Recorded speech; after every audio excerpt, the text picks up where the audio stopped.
ظاہر سی بات ہے اب عرفات کے میدان میں ہم تو خطبہ نہیں دے پاتے، یہاں پر جب دن بھی وہ آیا ہے اور خطبے کا موقع بھی ہے تو میں نے محسوس یہ کیا کہ اللہ کے نبی صلی اللہ علیہ وسلم نے آج کے دن جو خطبہ دیا تھا وہی خطبہ ہم جمعہ میں تلاوت کریں۔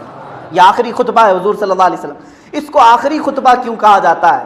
اس لیے کہ اسی خطبے میں میرے آقا صلی اللہ علیہ وسلم نے یہ فرما دیا تھا لعلی لا القاکم بعد عام ھذا او کما قال النبی صلی اللہ علیہ وسلم۔ حضور صلی اللہ علیہ وسلم نے فرمایا تھا شاید ہو سکتا ہے کہ اس کے بعد پھر میں دوبارہ تم سے اس جگہ پر نہیں ملوں گا۔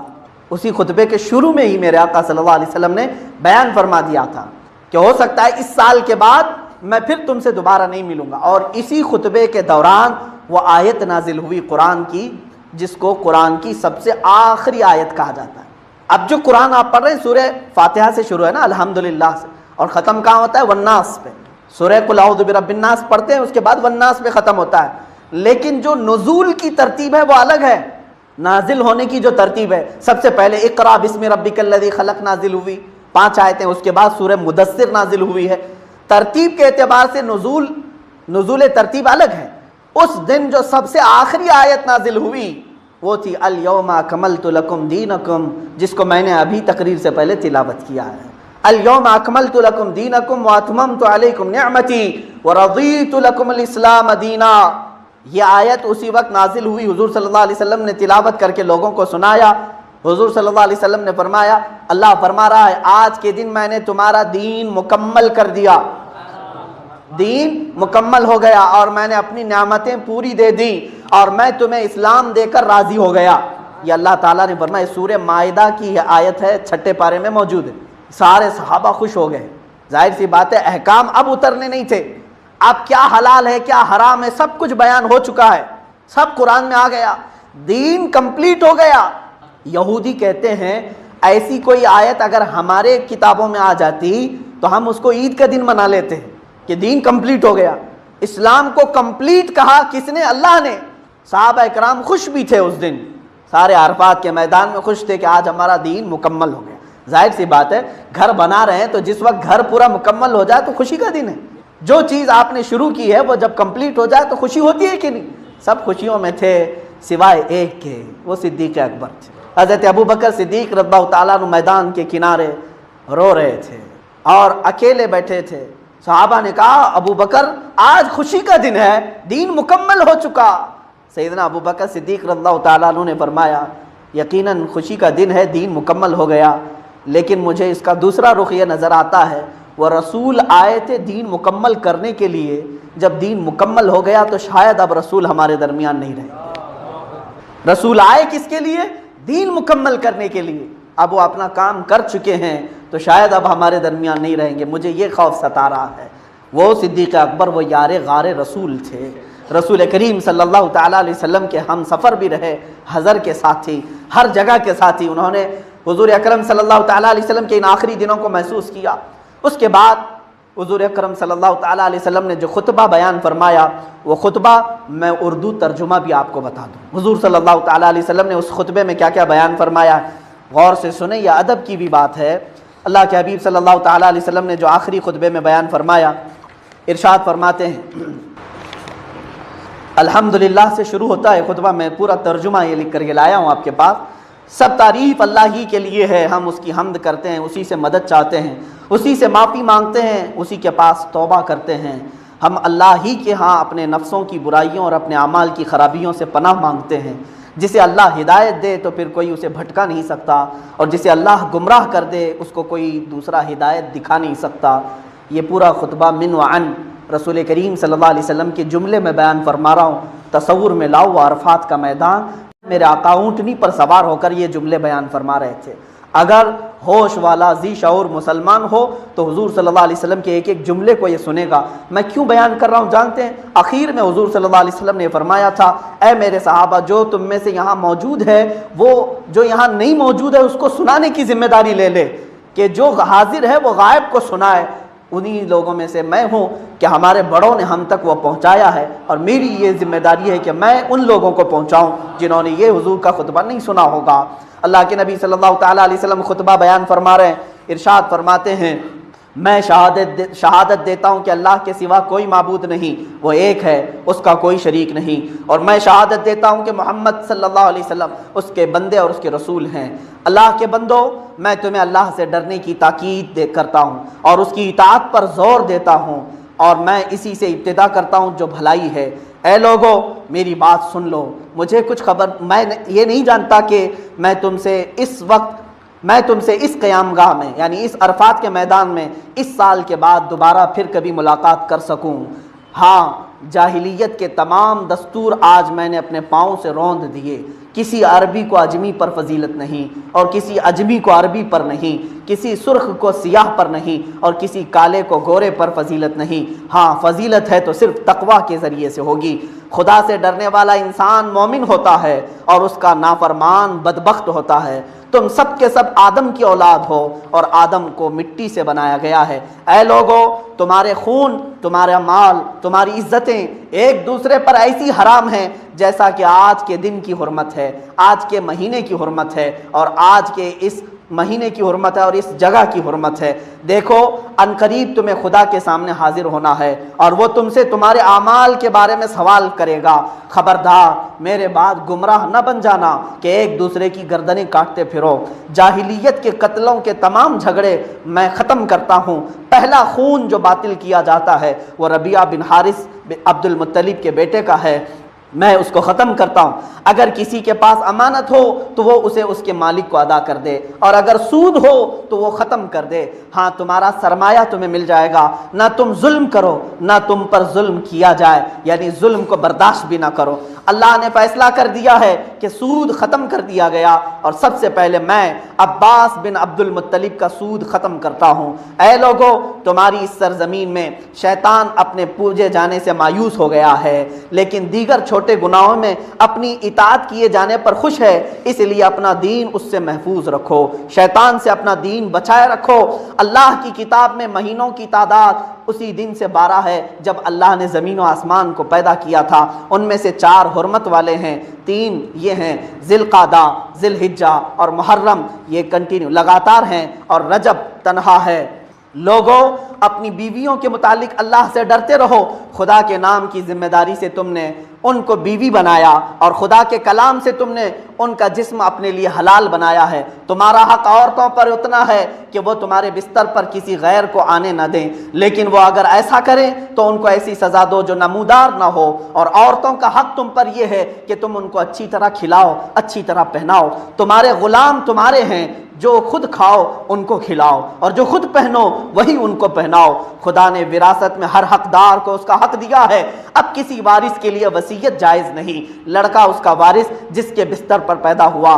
زناکار کے لیے پتھر ہے اور ان کے حساب خدا کے ذمے ہیں۔ عورت کو اپنے شوہر کے مال میں اس کی اجازت کے بغیر لینا جائز نہیں۔ قرض ادا کیا جائے، عاریت واپس کی جائے، عطیہ لوٹا دیا جائے، ضامن تاوان کا ذمہ دار ہے۔ مجرم اپنے جرم کا ذمہ دار ہے، باپ کے جرم کا بیٹا ذمہ دار نہیں، اور بیٹے کے جرم کا باپ ذمہ دار نہیں۔ اگر کٹی ہوئی ناک کا کوئی حبشی بھی تمہارا امیر مقرر کر دیا جائے اور وہ تم کو خدا کی کتاب کے مطابق لے کر چلے تو اس کی اطاعت اور فرما برداری تم پر لازم ہے۔ اے لوگو، نہ تو میرے بعد کوئی نبی آئے گا اور نہ کوئی جدید امت پیدا ہونے والی ہے۔ خوب سن لو کہ اپنے پروردگار کی عبادت میں لگے رہو اور 5 جگانہ نماز ادا کرو۔ سال بھر میں 1 مہینہ رمضان کے روزے رکھو، اللہ کے گھر کا حج کرو۔ میں تم میں ایک چیز چھوڑتا ہوں، اگر تم نے اس کو مضبوطی سے پکڑ لیا تو کبھی گمراہ نہ ہوگے۔ وہ کیا چیز ہے؟ کتاب اللہ، قرآن عظیم اور سنت رسول اللہ۔ اور دوسری حدیث میں ہے، میں تمہارے درمیان 2 ایسی مضبوط چیزیں چھوڑ جا رہا ہوں کہ اگر تم انہیں مضبوطی سے تھامے رہو تو کبھی گمراہ نہ ہوگے۔ ایک اللہ کی کتاب قرآن مقدس ہے، اور دوسری میری آل اہل بیت ہے۔ اس خطبے کو ختم کرنے کے بعد میرے آقا صلی اللہ تعالیٰ علیہ وسلم نے یوں صحابہ سے پوچھا، قیامت کے دن خدا کی بارگاہ میں میرے بارے میں اگر سوال کیا جائے گا تم سے تو اے میرے صحابہ تم میرے بارے میں کیا کہو گے؟ سارے صحابہ نے یوں کہا، آسمان کی طرف انگلی اٹھائی، عرفات کے میدان میں کہا، اے خدا تو گواہ رہنا، اے خدا تو گواہ رہنا، اے خدا تو گواہ رہنا۔ اور اس کے بعد آپ نے فرمایا فرمایا, سارے صحابہ نے کہا یا رسول اللہ آپ نے اپنے اوپر جو ذمہ داری تھی وہ پوری نبھا دی ہے, آپ نے امانت پہنچا دی ہے, آپ نے رسالت مکمل کی ہے. قد ادیت الامانۃ وبلغت الرسالۃ ونصحت الامۃ یا رسول اللہ, صدقت یا رسول اللہ, اے اللہ کے رسول آپ نے جو کچھ بھی فرمایا وہ بالکل سچ فرمایا ہے. یہ ہے خطبہ حجۃ الوداع, حضور صلی اللہ علیہ وسلم کا آخری خطبہ. اس کو اگر تشریح میں چلا جاؤں تو بہت سارا وقت لگ جائے گا. آج یہ جمعہ کا مختصر وقت ہے میرے عزیزو, اس میں ایک ایک پوائنٹ ایسا ہے جس پر پوری گفتگو ہوتی ہے. اللہ کے نبی صلی اللہ علیہ وسلم نے سب سے پہلے جو آپ کو فرمایا وہ دیکھیں بنیاد آپ کی بتائی, تم میں کسی کو غرور و تکبر نہ آئے, تم سب کے سب آدم کی اولاد ہو اور آدم علیہ السلام کو مٹی سے بنایا گیا ہے, تمہاری حیثیت صرف مٹی کی ہے, اسی لیے ہم کو مٹی میں دوبارہ دفن کیا جاتا ہے, جہاں سے پیدا کیا گیا وہاں ڈال دیا گیا. اللہ نے فرمایا منہا خلقناکم وفیہا نعیدکم, اسی سے ہم نے تمہیں پیدا کیا اور اسی میں ہم تم کو لوٹائیں گے. ومنہا نخرجکم تارۃ اخری, اور اسی سے ہم دوبارہ تم کو قیامت کے دن اٹھائیں گے. ہماری اصلیت مٹی ہے اور مٹی عاجزی سکھاتی ہے اور آگ برتری یعنی بلندی تکبر سکھاتی ہے. اسی لیے شیطان آگ سے پیدا ہوا, تکبر دکھایا, انسان مٹی سے پیدا ہوا ہے ہمیشہ عاجزی کرے, غرور اور تکبر نہ کرے. حضور صلی اللہ علیہ وسلم نے فرمایا کسی کو کسی پر فضیلت نہیں, کسی کو کسی پر فضیلت نہیں, گورا ہے تو کالے پر فضیلت نہیں ہے, کسی کو کسی پر نہیں. ہاں اللہ کی بارگاہ میں اگر کسی کو کسی پر فضیلت ہے تو وہ صرف پرہیزگاری سے ہے, جس کا عمل جتنا اچھا ہے وہ اتنا معظم ہے. یہاں خاندانوں کی بھی فضیلت میرے آقا صلی اللہ علیہ وسلم نے منع فرما دی, کوئی کسی پر برتری نہ حاصل کرے. آج جیسے جبرن ٹیکس وصول کیا جا رہا ہے کہ میں فلاں خاندان سے ہوں تم پر میری اطاعت واجب ہے, یہ تمام چیزیں اللہ کے نبی نے آخری حج میں ہی ختم کر دی, حضور صلی اللہ تعالیٰ علیہ وسلم نے ختم فرما دی. عزیزان گرامی, اسی خطبے میں رسول کریم صلی اللہ علیہ وسلم نے مساوات کا درس دیا ہے, برابری کا درس دیا ہے, یہاں تک کہ فرمایا تمہارے پاس اگر کوئی کام کرنے والا ہو, جیسے کوئی مزدور ہو, حضور نے فرمایا جو تم پہن رہے ہو وہ اس کو وہی پہناؤ, جو تم کھا رہے ہو وہی اس کو کھلاؤ. کون ہے آج دنیا میں ان کے حق کی آواز اٹھاتا ہے؟ یا اس دور میں میرے مصطفیٰ بیان کر رہے ہیں جب 5 زنجیروں سے باندھ کر کے یونان کی حکومتیں عورتوں کو بیچنے کے لیے بازار میں لاتے تھے. اس وقت بازار میں عورتوں کو گلے میں, دونوں ہاتھوں میں, دونوں پیروں میں زنجیر باندھ کر کے لایا جاتا تھا. اس وقت میرے مصطفیٰ صلی اللہ علیہ وسلم عورتوں کے حقوق بیان کر رہے ہیں کہ تم اللہ سے ڈرو عورتوں کے حقوق کے لیے, ان کے ساتھ اچھا سلوک کرو, ان کو ایک لقمہ بھی اگر تم نے کھلایا تو مولا صدقے کا ثواب عطا کرے گا. مارنے سے منع کیا, ظلم کرنے سے منع کیا. عزیزان گرامی, تمام تر یہ غرور اور تکبر کے معاملات کو میرے آقا نے اسی خطبے میں ختم فرمایا, اور یہاں تک فرمایا سود کو میں نے اپنے پاؤں سے روند دیا. اور حدیث میں ہے سود اب اس کے بعد جو لے گا 1 درہم بھی سود کو ہی کھائے گا. سود جانتے ہیں جس کو آپ بڈی کہتے ہیں, مسلمان سے زیادہ مال لیتا ہے, قرض دے کر بڑھا کر لیتا ہے. میرے آقا صلی اللہ علیہ وسلم نے فرمایا گویا کہ اس نے خانہ کعبہ کے سامنے اپنی ماں سے زنا کیا. مسلمانوں یہ ہمارا ہے ہی نہیں طریقہ, اللہ نے ہمیں حلال طریقے عطا کیے ہیں. تجارت کرو, بے کرو, سود اور یہ انٹرسٹ کا ہو یا اس کو فائنانس کا ہو یا بڈی کا ہو, اگر مسلمان آپس میں لین دین میں اس طرح بڑھا کر کے تجارت کرتے ہیں تو حرام ہے, حرام ہے. حضور صلی اللہ علیہ وسلم نے یہ منع فرمایا. اور اس کے بعد کاسٹ کسی کا کچھ نہیں, کاسٹزم جو ہے یہ اسلام نے اسی وقت ختم کیا ہے. آج تک دنیا جو اپنے آپ کو سپر پاور کہہ رہی ہے وہاں پر بھی کالے گوروں کی لڑائی آج تک چل رہی ہے. کالے گورے کی لڑائی تو حضور نے 1400 سال پہلے ختم کی. آج امریکہ میں نہیں دیکھ رہے آپ, سارے کالے ایک طرف ہیں, گورے ایک طرف ہیں, فسادات بھڑکے ہوئے ہیں. یہ پوری دنیا کو ہیومن رائٹس سکھانے کے لیے چلے ہیں جو اپنی زمین پر کالے گوروں کا فرق نہیں جانتے. آج یہ کورٹ میں جا رہے ہیں حاجی علی میں عورتوں کو اجازت کیوں نہیں دی جا رہی ہے, یہ بہت سارے معاملات ہوں گے. میں ان سے کہتا ہوں تم دلت لوگوں کو پجاری اور پنڈت بننے کی اجازت کیوں نہیں دیتے؟ وہ انسان الگ ہے کیا؟ یہ انسان الگ ہے. اسلام نے مسجد کے مصلے کو کسی کے لیے خاص نہیں رکھا. اگر کسی کسان کا بیٹا بھی حافظ قرآن ہو تو ہمارا امام ہے. ہمارے یہاں کاسٹزم نہیں ہے, خان ہے, پٹھان ہے, سید ہے, شیخ ہے, کوئی بھی ہو, بس شرط یہ ہے کہ سینے میں اللہ کا کلام, رسول پاک کی شریعت ہو, وہ ہمارے مصلے کا امام بن سکتا ہے. ہمارے لیے یہاں پر کوئی کاسٹ نہیں ہے. اسی لیے میرے عزیزوں میں یہ عالمی پیغام دیتا ہوں, عالمی پیغام ہے. میرے مصطفیٰ کے خطبے کو پھر سے پڑھو اے لوگو, پھر سے پڑھو. اللہ کے نبی صلی اللہ تعالیٰ علیہ وسلم نے اس فرق کو ہمیشہ کے لیے ختم کیا. یہ کوئی کاسٹ نہیں ہے، میں اس پر اور گفتگو کروں گا۔ آج جیسے حالات ہمارے آس پاس کے نظر آ رہے ہیں، اب یہ بیماری اور وبا میں بھی جو سب سے بڑی سازش ہے وہ یہی ہے، چھوت اچھوت پیدا کیا گیا ہے۔ بھائی بھائی کو چھونے سے ڈر رہا ہے، باپ بیٹے کے سامنے جانے سے ڈر رہا ہے۔ کیا یہ چھوت اچھوت کے معاملات نہیں ہیں؟ پھر سے وہی لائے جا رہے ہیں۔ عزیزان گرامی وقار، ہم نے تو بچپن میں یہ سنا تھا، بچہ اگر لنگڑا لولا اور بلکہ منہ سے اس کے جھاگ نکل رہی ہو، ایسا بھی بچہ پیدا ہو تو ماں سینے سے لگا کر دودھ پلاتی تھی، کیونکہ ماں بھی انسان ہے اور بچہ بھی انسان ہے۔ کیا کبھی آپ نے دیکھا لولے لنگڑے بچے کو ماں نے دور کر دیا؟ ارے جانور نہیں دور کرتے۔ آج ایک بیماری کے خوف سے لوگوں کے رشتہ داریوں کو ختم کر دیا گیا ہے۔ یہ بھید بھاؤ کا کہاں سے معاملہ آیا؟ بچے باپ کو ہاسپٹل میں چھوڑ کر 20 دن سے غائب ہیں۔ یہ بھی واقعات ہیں میرے پاس۔ باپ موجود ہے ہاسپٹل میں، کوئی اس کی خیریت پوچھنے تک نہیں آتا۔ بیٹا کیوں؟ ڈر ہے کہیں کورونا مجھ کو نہ لگ جائے۔ یہ چیزیں کیوں پیدا کی گئی؟ ارے ہم تو اب تک کینسر کے پیشنٹ کو بھی کندھے پر اٹھا کر ہاسپٹل لے جاتے تھے، نہیں لے جاتے؟ جس کے گھر میں مرض آئے تو مرض اس کے جسم کو ہے۔ اسی لیے میرے آقا صلی اللہ علیہ وسلم کا دیا ہوا وہ عقیدہ، وہ فارمولہ رکھو تو سب کی فیملی، سب کے خاندان محفوظ ہوں گے۔ میرے آقا نے کیا فرمایا؟ 14 صدیوں پہلے ہی فرمایا تھا، ایک کی بیماری دوسرے کو لگ ہی نہیں سکتی۔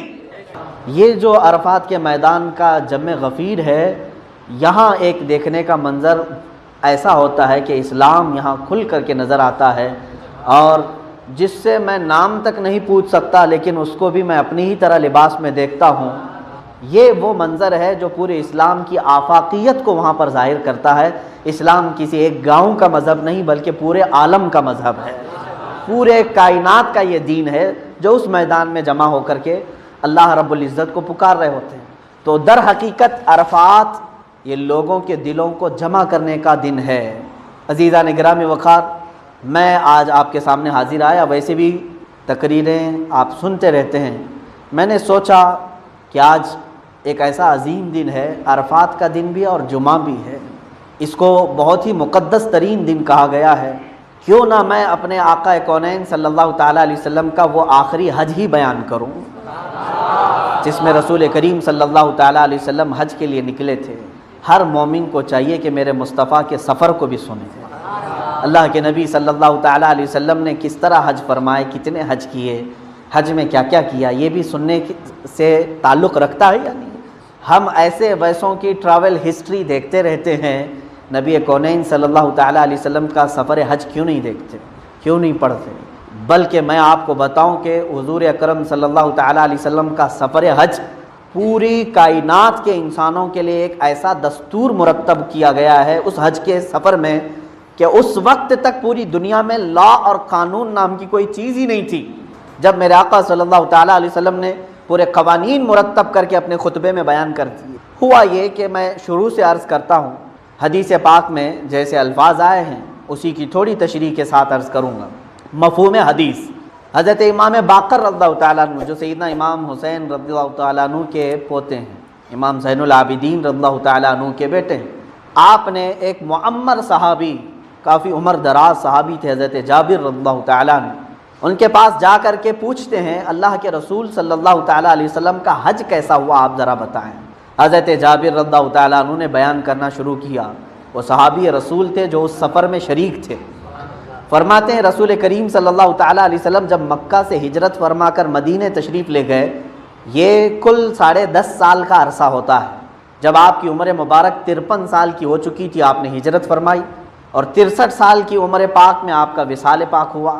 یہ جو 10 سال کا عرصہ ہے، اس عرصے میں اللہ کے نبی صلی اللہ تعالیٰ علیہ وسلم نے صرف ایک ہی حج فرمایا، اور اسی کو پہلا حج اور آخری حج کہا جاتا ہے۔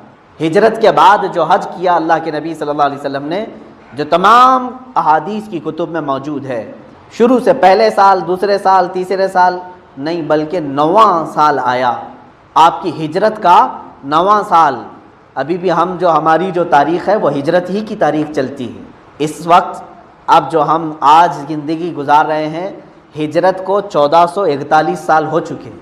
آپ 2020 تو یاد رکھتے ہیں، لیکن میرے مصطفیٰ کریم صلی اللہ علیہ وسلم کی ہجری تاریخ بھی ہر مسلمان کو یاد ہونی چاہیے۔ اسلامی تاریخ ہجرت سے چل رہی ہے۔ حضور اکرم صلی اللہ تعالیٰ علیہ وسلم کی ہجرت کا 9واں سال تھا، 9 سال ہو گئے۔ اللہ کے حبیب صلی اللہ تعالیٰ علیہ وسلم نے اعلان فرمایا کہ اس سال میں حج کے لیے روانہ ہونے والا ہوں۔ یہ بات ایسی پھیلی، پورے عرب میں پھیل گئی، جہاں جہاں صحابہ تھے سب کے سب کوچ کر کے مدینے میں جمع ہو گئے، سارے آ گئے، کیونکہ میرے مصطفیٰ کریم صلی اللہ علیہ وسلم کے وہ ہم رکاب ہونا چاہتے تھے، ہم سفر ہونا چاہتے تھے۔ اور صحابہ کی ہمیشہ سے عادت رہی ہے کہ حضور اکرم صلی اللہ علیہ وسلم کا کوئی بھی سفر وہ چھوڑتے نہیں تھے، سفر میں میرے آقا صلی اللہ علیہ وسلم کے ساتھ وہ شرف ضرور حاصل کرتے۔ تو سب جمع ہونا شروع ہوئے، تو جانتے ہیں مدینہ طیبہ میں صحابہ کی تعداد اس وقت جو سب جمع ہوئے، صرف 1 مہینے کے اندر وہ 1,14,000 لوگ جمع ہوئے، اور بیہقی اور دیگر روایات میں ہے 1,48,000، ایک روایت میں 1,24,000، مختلف ہے، لیکن 1,00,000 سے زیادہ صحابہ حضور کے ساتھ جمع ہوئے۔ ذی القعدہ کا آخری عشرہ تھا، یہ ذی الحجہ کا مہینہ ہے، اس سے پہلے جو مہینہ گزرا وہ ذی القعدہ ہے۔ ذی القعدہ کا آخری عشرہ تھا، جمعرات کا دن تھا۔ رسول کریم صلی اللہ تعالیٰ علیہ وسلم نے مسجد نبوی شریف تشریف لا کر ظہر کی نماز پڑھائی اور سب سے کہا سفر کا ارادہ کر لو اور کوچ کر جاؤ، سب ساتھ نکلو۔ اللہ کے حبیب صلی اللہ تعالیٰ علیہ وسلم کے ساتھ اس وقت 1,24,000 صحابہ اور آپ کی تمام ازواج مطہرات بھی تھیں۔ حضور صلی اللہ تعالیٰ علیہ وسلم کی تمام زوجات جتنی امہات المومنین وہ ساتھ تھیں، سیدہ کائنات فاطمہ الزہرا رضی اللہ تعالیٰ عنہا بھی ساتھ تھیں۔ حضور اکرم صلی اللہ تعالیٰ علیہ وسلم نے چند جانور بھی اپنے ساتھ لیے ذبح کرنے کے لیے، اور یہ قافلہ نکلا مدینہ طیبہ سے۔ مدینے والوں کے لیے جو میقات ہے اس کو ذوالحلیفہ کہتے ہیں، وہاں تک میرے آقا صلی اللہ تعالیٰ علیہ وسلم تشریف لائے، اور آج کے زمانے میں مدینہ طیبہ سے باہر مسجد بنی ہے، ایک مسجد ابیار علی، جہاں پر میقات مدینہ طیبہ کی شروع ہوتی ہے، اور حرم کی بھی، حرم مدینہ کی باؤنڈری بھی وہاں سے شروع ہوتی ہے۔ وہاں رسول کریم صلی اللہ تعالیٰ علیہ وسلم تشریف لائے، آپ کی اونٹنی آپ کے ساتھ تھی، قصوہ جس پر آپ سوار تھے، اس جگہ پر تشریف لا کر میرے آقا صلی اللہ تعالیٰ علیہ وسلم نے غسل فرمایا اور نمازیں ادا کی۔ مقام بیدا ایک اونچی پہاڑی ہے، وہاں پر تشریف لائے اور سارے صحابہ کو کہا کہ بلند آواز سے کہو لبیک اللہم لبیک لبیک لا شریک لک لبیک ان الحمد والنعمت لک والملک لا شریک لک۔ اللہ کے حبیب صلی اللہ علیہ وسلم نے فرمایا جتنی بلند آواز سے تم پکارو گے، جو جو تمہارے آس پاس درخت پتھر پہاڑ موجود ہیں، قیامت کے دن یہ تمہارے لبیک کی گواہی دیا کریں گے۔ صحابہ اکرام رضوان اللہ تعالیٰ علیہ مجمعین نے بھی لبیک پکارا۔ حضرت جابر فرماتے ہیں میں نے دیکھا پہاڑی کے اوپر سے، تو میں نے دیکھا کہ جہاں تک میری نظر جا رہی ہے سب صحابہ اکرام کے سروں کا سمندر نظر آ رہا ہے، سب احرام میں ملبوس ہو چکے تھے۔ اللہ کے نبی صلی اللہ تعالیٰ علیہ وسلم کو احرام کس نے پہنایا؟ ام المومنین سیدہ عائشہ صدیقہ رضی اللہ تعالیٰ عنہا۔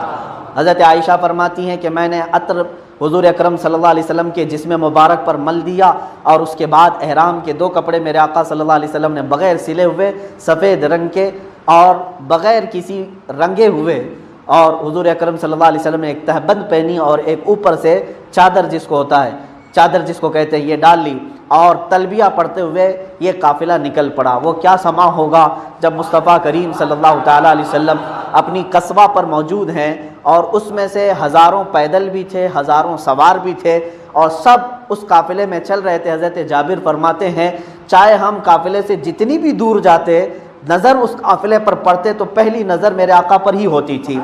اللہ کے نبی صلی اللہ علیہ وسلم پورے قافلے میں اس طرح نظر آ رہے تھے کہ کسی صحابی کو حضور کو ڈھونڈنے کی ضرورت نہیں پیش آتی تھی۔ وہ جس طرف سے بھی اپنی نگاہیں اٹھاتا تھا ایسے ہی لگتا جیسے رات کے وقت ہم چل رہے ہوں تو چاند کو ڈھونڈنے کی ضرورت نہیں پیش آتی۔ جہاں آپ کھڑے ہیں آسمان پر نظر اٹھائی تو چاند سامنے نظر آیا۔ صحابی کہتے ہیں ہم نے جہاں پر سے بھی نظر اٹھائی ہمیں ایسا لگتا تھا یہ آفتاب رسالت مہتاب نبوت ہمارے سامنے موجود ہے، اور اس چاند کی کرنوں کے سائے میں یہ صحابہ چلتے رہے۔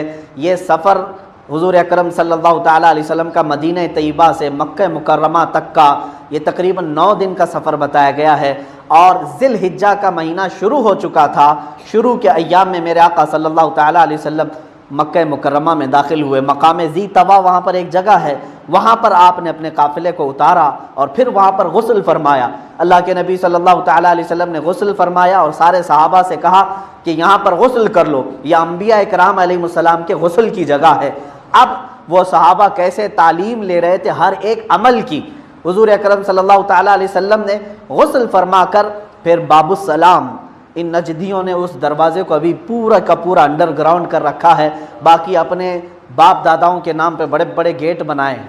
جو گئے ہیں وہ جانتے ہیں، باب الملک فہد، باب الملک عبدالعزیز، باب ملک عبداللہ، یہ سب بادشاہوں کے نام پر آسمان چھوتے ہوئے عمارتیں، یعنی بڑے بڑے میناریں بنا کر گیٹ لگائے ہیں، اور جس دروازے سے میرے مصطفیٰ داخل ہوتے تھے اس کو انڈر گراؤنڈ کر کے رکھا ہوا ہے. وہ باب السلام ہے جس میں سے میرے آقا صلی اللہ علیہ وسلم کا مسجد حرم میں داخلہ ہوتا تھا، اور اسی کے بغل میں باب النبی بھی ہے. وہ اتنا ہے جیسے ہماری مسجد کا دروازہ سمجھ لیں، اتنے بڑے حرم کے اندر ایک چھوٹا سا دروازہ. یہ کیا ہے؟ محبت نبی ہو سکتی ہے؟